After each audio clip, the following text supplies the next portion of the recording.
The moment we've been waiting for is finally here. Shane Dawson has returned to his channel with new content. Part 1 of his new conspiracy series just dropped today and it has us shook. So he released a trailer on January 18th that led a lot of us to have some mixed emotions. On the one hand, so excited for new content, but then on the other hand, that trailer was terrifying. But over 8 million people watched that 1-minute trailer so far, so it's safe to say that people have been missing Shane. He's still been popping up on other channels like his boyfriend Ryland Adams or Jeffree Star, so he hasn't really been gone completely, but we're just happy he's back. It feels really good to be back. Okay, let's talk about this series. It starts by introducing us to the world of deep fakes. Shane breaks down how CGI is used to recreate people's faces even when they're dead. And then he breaks down an app called Fake App and explains how it's not just being used for movies but also in porn. But then he goes on to explain how it can be used in politics and even in our personal lives. So after introducing us to the world of deep fakes, he takes us into part 1 of 4 iPhone conspiracies. Are they always listening to us? To be continued.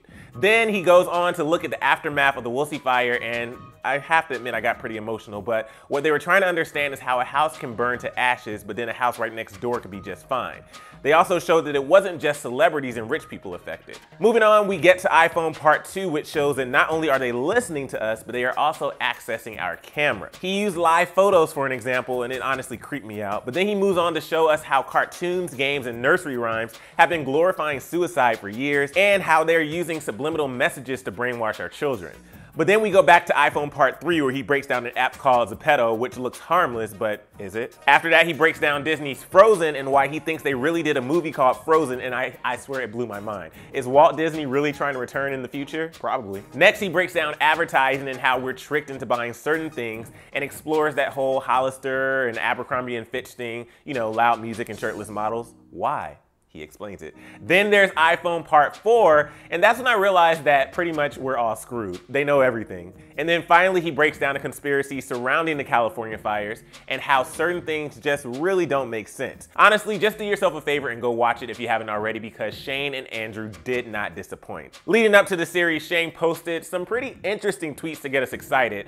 One in particular was an article from the New York Times that says YouTube is going to make conspiracy videos hard to find. I mean, I doubt that will affect Shane's video though. But he also tweeted about the FaceTime controversy where people could hear you on the other end. And he also let us know that each video was gonna be at least 90 minutes long. And I was like, I'm ready. I'm ready, I'm ready, I'm ready. Shane has a lot to celebrate recently. He just hit 20 million subscribers, which is a huge accomplishment. And Shane and Ryland recently moved to a gorgeous new home. And on top of that, they both have been nominated for Shorty Awards. But part 2 of the series drops on February 6th, so get your second meal and popcorn and all your snacks ready so you can watch that too. But anyway, let us know your thoughts on Shane's new series, and thanks so much for watching The Trendy. I'm your host, Emile Ennis Jr. You can find me on the socials at Emile Ennis Jr. Be sure to like and comment on this video, and of course, subscribe to our channel. We'll see you next time.